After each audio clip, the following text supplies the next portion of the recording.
ఉదయకాలపు దేవుని ప్రత్యక్షత.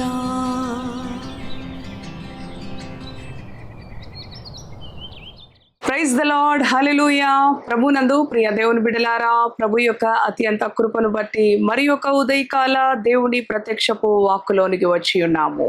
అవును, ఆయన వాక్కుతో మన దినచర్యను ప్రారంభించుటలో మనకి గొప్ప నెమ్మది కలదు. ప్రతి ఉదయము ఆయన వాక్కుతో ప్రభు మనలను దర్శిస్తూ ఉండగా, ప్రియ దేవుని బిడ్డ, నీవు ధన్యుడవు, ధన్యురాలివి. ఎంతో మంది వారి దినచర్యను దుఃఖముతో, ఆయాసముతో, నెమ్మది లేని భయాందోళన కలిగిన అనుభవాలతో ప్రారంభిస్తారు, ముగిస్తారు.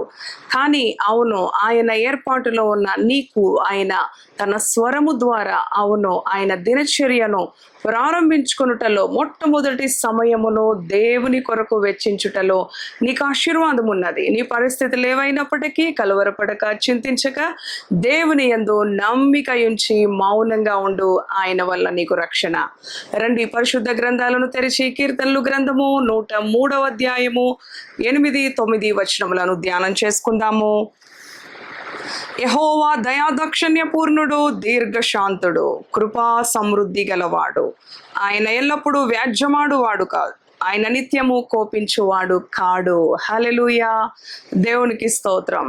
అవును ప్రియ దేవుని బిడలారా, చదువుకున్నాం కదా 8వ వచనములో, యెహోవా దయా దాక్షిణ్య పూర్ణుడు, దీర్ఘశాంతుడు, కృపా సమృద్ధి గలవాడు. అవును, ఆయన మనుషుల వలె ఎల్లప్పుడూ కోపించేవాడు కాదు, మనుషుల వలె ఎల్లప్పుడూ వ్యాజ్యమాడేవాడు కానే కాదు.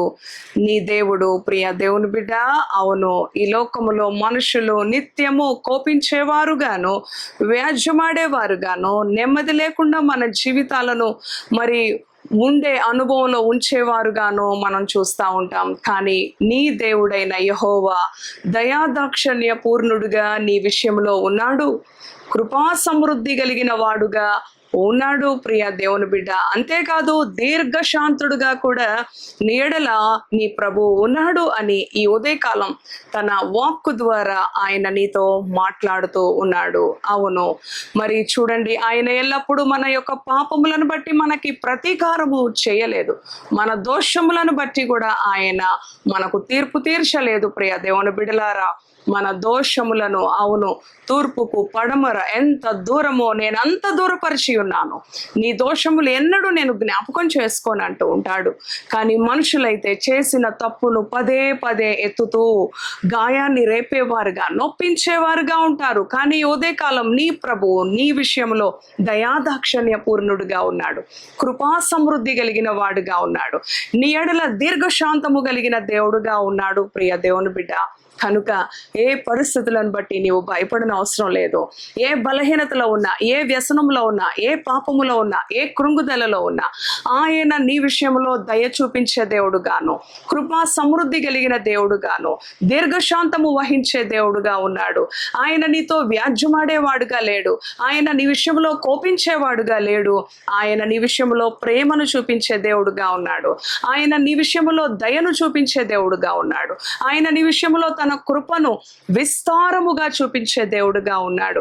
ఆనాడు పాపాత్మురాలైన స్త్రీని రాళ్లతో కొట్టి చంపాలని మనుషులైతే ఎంతగానో ఆశపడ్డారు, పరుగులు తీశారు. దేవుని దగ్గర కూడా తీసుకొని వస్తారు ఆయన ఏం చెప్తాడో అని. అవును, ఆయన కూడా మరణ శాసనము విధిస్తాడు అని వారు ఎంతో ఆశతో ఎదురు చూస్తూ ఉన్నాడు. కానీ నీ దేవుడు ఎలాంటి దేవుడు? యెహోవా దయాదాక్షిణ్య పూర్ణుడు, కృపా సమృద్ధి గలవాడు.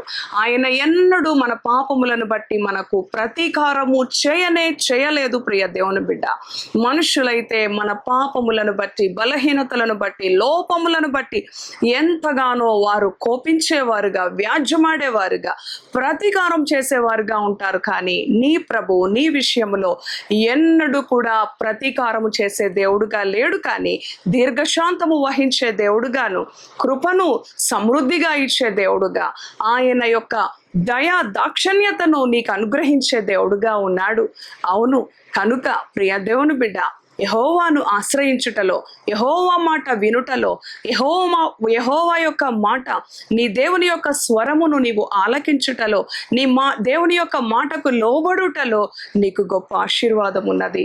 ఆనాడు ఆ స్త్రీని, వ్యభిచారమందు పట్టుబడిన ఆ స్త్రీని మరణ శాసనం విధించి రాళ్లతో కొట్టి చంపాలి అని వారు ఆజ్ఞాపించారు. కానీ దయాదాక్షణ్యుడైన దేవుడు మరణము నుంచి తప్పించిన దేవుడు. మనుషులైతే జీవముతోనే మృంగివేయాలి అని, అవును, వారు బ్రతికి ఉండగానే వారి యొక్క చావును కోరేవారుగా, వారి బ్రతికి ఉండగానే వారి యొక్క వినాశనమును కోరేవారుగా మనుషులు ఉంటారు, రక్త సంబంధులు ఉంటారు, కుటుంబీకులు ఉంటారు.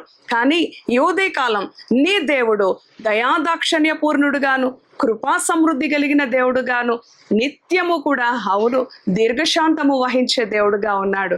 కనుక ఏ పరిస్థితులను బట్టి చింతించక, మనుషులు అలా అన్నారు, ఇలా అన్నారు అని మనుషుల యొక్క మాటలను బట్టి నీ జీవితాన్ని నశింప చేసుకోక, కృషింప చేసుకోక, ప్రభు ఇచ్చిన వాగ్దానాన్ని బట్టి ధైర్యం తెచ్చుకొని, బలము తెచ్చుకొని, దేవుని కొరకు విజయవంతమైన జీవితాన్ని జీవించాలని ప్రభు తన వాక్కును నీకు అనుగ్రహించి ఉన్నాడు.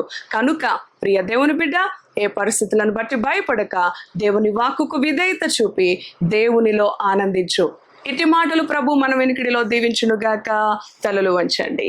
పరిశుద్ధుడా, కృప కలిగిన తండ్రి, జీవము కలిగిన యేసయ్య, నీ ఘననామానికి వందనాలు. అవును ప్రభువా, నీవు దయాదాక్షణ్య పూర్ణుడవు, దీర్ఘశాంతము గల దేవుడవు, కృపా సమృద్ధి గల దేవుడవు, ఎల్లప్పుడూ వ్యాజ్యమాడేవాడవు కాదు, నిత్యము కోపించేవాడవు కాదు నాయన.